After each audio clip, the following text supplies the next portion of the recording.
So, what happens when the entire rulebook for modern warfare gets thrown out in just one day? Well, that's exactly what we're digging into. We're going to break down a single 3-hour offensive that completely changed the game. Iran's massive attack, known as Wave 37. Okay, so picture this.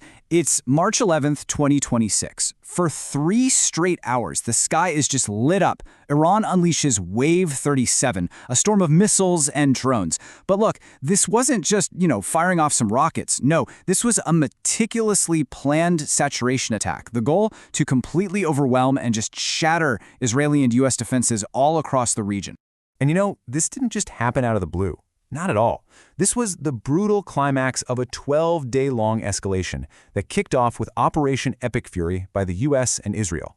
In response, Iran had already launched, get this, 195 separate attack waves. But Wave 37 was different. It was engineered to be the decisive blow. Heavier, smarter, and way more strategic than anything that came before it. So, the big question is, what made this barrage so unbelievably devastating? Well, it boils down to 2 things: super advanced technology and some seriously brilliant tactics. Iran didn't just, throw everything at the wall to see what stuck. No, they deployed the absolute peak of their missile arsenal, and they did it with surgical precision. Okay, so one of the absolute game changers here was the Fat-2 missile. This thing was armed with what's called a hypersonic glide vehicle, or HGV. Now, to get what that means, think about it like this. A regular missile, it flies in a predictable arc, right? Kind of like a baseball after you throw it. But an HGV? No way. This thing screams along at more than 5 times the speed of sound, and all the while, it's making these sharp, unpredictable turns. It's an absolute nightmare for any defense system to even track, let alone try to shoot down. And look, this wasn't a one-trick pony, not by a long shot. It ran through this incredibly complex mix of threats at the defenses. You had the heavy hitters like the Horm-Shahar 4, just for a pure brute force, but then they mixed in these nimble, evasive missiles like the Fatah-2 and the Ahmad. Every single weapon was chosen to create a different kind of problem for the defenders. The result? A multi-layered assault that was, well, nearly impossible to stop. And when we say brute force, we are not kidding. A 2,000-kilogram warhead, that's a 2-ton warhead, you don't use that on just any old target. It's designed for one thing and one thing only: maximum overwhelming destruction against super-fortified, hardened military sites.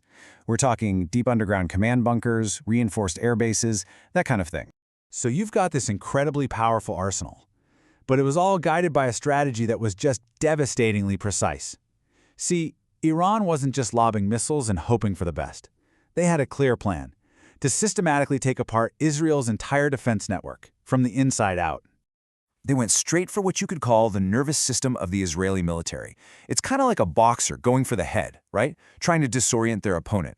They hit Unit 8200, Israel's top-tier signals intelligence agency, and they went after military intelligence headquarters to create chaos and confusion. But the most critical move? They attacked the Green Pine radar systems. These are the eyes of the missile defense network. The idea was to blind them before the next waves of missiles came screaming in.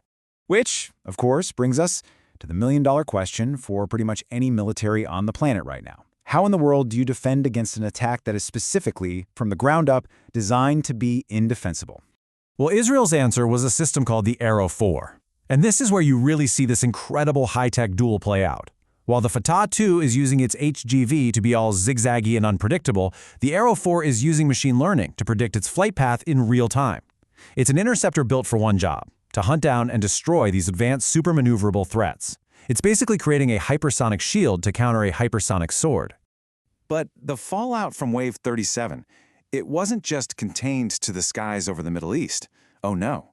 Its strategic success immediately sent these massive shockwaves across the entire globe, and it triggered a huge economic and humanitarian crisis. The first, and honestly, most dangerous consequence was Iran's next move. They started mining the Strait of Hormuz. Now, you gotta understand, this strait is a critical choke point for a massive chunk of the world's oil. So this was basically an act of economic warfare, and it prompted this incredibly blunt and severe ultimatum from the White House. The whole world was suddenly on edge. And the effect on the global economy?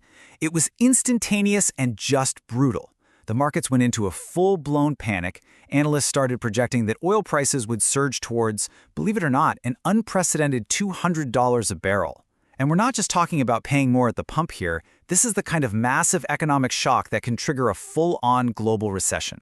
So to try and stop this freefall, the International Energy Agency, the IEA, took a really drastic step. They released 400 million barrels of emergency crude oil. That is the largest release in the agency's entire history. But here's the catch. It was just a temporary fix, a Band-Aid. That massive reserve, it was only expected to last somewhere between 70 and 100 days. The clock was officially ticking. And this conflict, it immediately spilled over across the entire region. This was never just an attack on Israel. Suddenly, U.S. bases and key allies from Iraq all the way to the UAE were getting hit. There were casualties. There was chaos. It's just a stark reminder of the immense human cost to this war.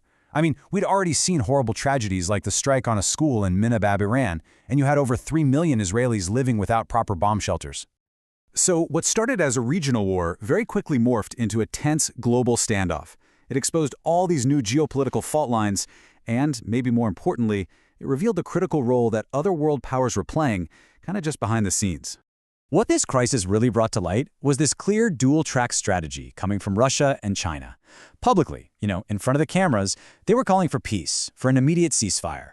But privately, the source material we're looking at alleges they were providing what are called technological anchors, basically the essential support that propped up Iran's entire war machine. And listen, we're not talking about minor assistance here. This was significant. Russia was allegedly supplying real-time intelligence on U.S. troop and ship movements. China, for its part, apparently gave Iran access to its jam-resistant Beidou satellite system, which is huge for precision missile targeting.